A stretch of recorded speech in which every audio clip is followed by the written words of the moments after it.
بسم اللہ الرحمن الرحیم۔ ظالم باپ اور اس کی بیٹی کا واقعہ۔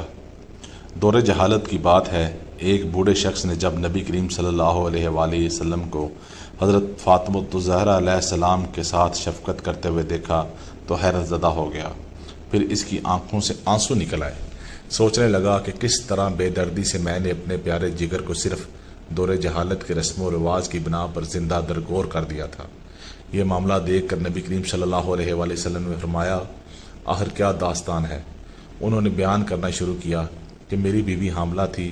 ان دنوں میں ایک سفر پر گیا ہوا تھا۔ جب کافی عرصے بعد پلٹا تو اپنے گھر میں ایک بچی کو کھیلتے ہوئے دیکھا اور بیوی سے پوچھا، یہ بچی کون ہے؟ تو بیوی نے کہا، یہ ہماری بیٹی ہے۔ پھر اس نے کسی نامعلوم خوف کے تحت التجا آمیز لہجے میں کہا، ذرا دیکھو تو صحیح کس قدر پیاری بچی ہے، اس کے وجود سے گھر میں کتنی رونق ہے۔ یہ اگر زندہ رہے گی تمہارے یادگار اور تمہارے قبیلے کی شان اور نام زندہ رکھے گی۔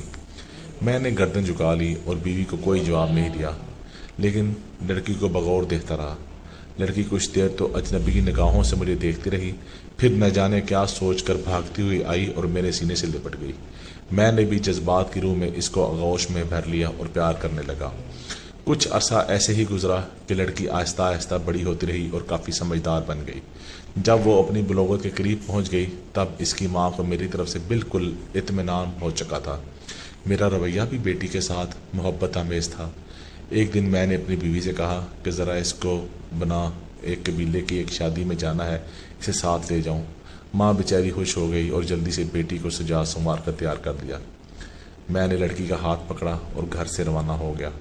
ایک غیر آباد بیابان پر پہنچ کر پہلے سے تیار شدہ ایک گھڑے کے قریب میں کھڑا ہو گیا۔ لڑکی بڑی خوشی کے ساتھ اچھلتی کودتی چلی آ رہی تھی۔ میرے قریب آ کے رکی اور معصومیت سے سوال کیا، بابا یہ گھڑا کس کے لیے ہے؟ میں نے اسپاٹ لہجے میں اس سے کہا کہ اپنے خاندانی رسم و رواج کے مطابق میں تم کو اس میں دفن کرنا چاہتا ہوں، تاکہ تمہاری پیدائش سے ہمارے خاندان اور قبیلے کو ذلت اور رسوائی نہ ہو اور ہمیں اس سے نجات مل جائے۔ لڑکی کو صورتحال کا اندازہ ہوا تو اس کے چہرے کا رنگ اڑ گیا، اور قبل اس کے کہ اس کی طرف سے کسی رد عمل کا اظہار ہو میں نے اس کو گھڑے میں دھکیل دیا۔ لڑکی روتی رہی اور گڑ گڑاتی رہی، لیکن مجھ پر اس کی فریاد کا کوئی اثر نہ ہوا۔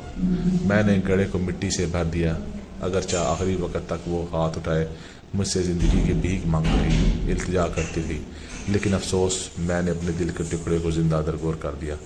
لیکن اس کی آخری التجا بھی میرے کانوں میں لوہے ٹپکاتی رہی کہ بابا تم نے مجھے تو دفن کر دیا، لیکن میری ماں کو نہ بتانا، کہہ دینا کہ میری بیٹی کو اپنے قبیلے میں چھوڑ آیا ہوں۔ یہ سن کر نبی کریم صلی اللہ علیہ وآلہ وسلم کی آنکھوں سے آنسو جاری ہو گئے۔ اس وقت نبی کریم صلی اللہ علیہ وآلہ وسلم کے آغوش میں جناب فاطمہ الزہرا علیہ السلام بیٹھے ہوئی تھیں۔ ان کی آنکھیں بھی نم ہو گئیں۔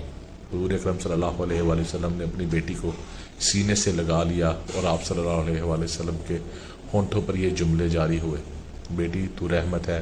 اور پھر آسمان کی طرف دیکھتے ہوئے فرمایا، میں فاطمہ کو دیکھ کر اپنے مشام جاں کو بہشت کی خوشبو سے معطر کرتا ہوں۔ یا اللہ، میں تجھ سے موت کے وقت آرام اور راحت اور قیامت کا حساب و کتاب کے وقت عفو و مغفرت کا طالب ہوں۔ بیٹیاں اللہ پاک کی رحمت ہوتی ہیں، ان کی قدر کیجیے، اور یہ آپ لوگوں کے گھروں میں کچھ دن کی مہمان ہوتی ہیں۔ انہوں نے آپ کا گھر چھوڑ کر چلے جانا ہوتا ہے، لہذا ان سے محبت کیجیے، ان سے پیار کیجیے، کیونکہ نبی کریم صلی اللہ علیہ وآلہ وسلم اپنی بیٹی فاطمہ الزہرا علیہ السلام سے بہت محبت کیا کرتے تھے۔